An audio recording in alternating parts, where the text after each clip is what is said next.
in Bitcoin system. Let's take a look at a sample transaction in a Bitcoin system. The scenario we'll consider is where Ross wants to send 5 Bitcoins to Joey. You can see below how this transaction happens. Step 1, Joey shares his address with Ross.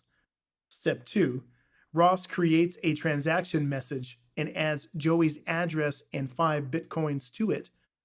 Step 3, Ross then signs the transaction with his private key and shares his public key to the network for signature verification.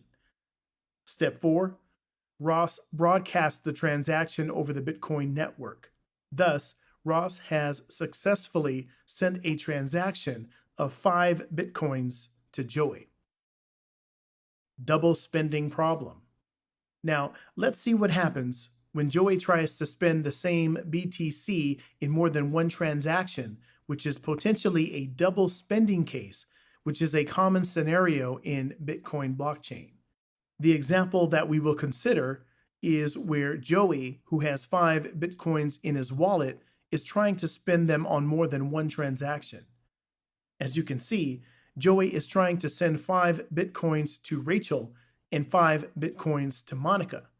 This act of spending the same Bitcoin in more than one transaction is called the double spending problem. Encountering double spending in blockchain. However, blockchain overcomes this double spending problem. The security measures which prevent double spending in blockchain are as follows.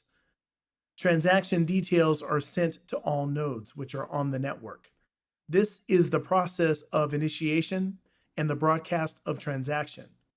Blockchain is constantly growing and each pair maintains their own copy of blockchain. This is defined as the distributed ledger. Blockchain ensures that any modification in the block will lead to recomputing of the following blocks until a consensus is reached. Anyone can validate the transactions, and this validation prevents the issue of double depending.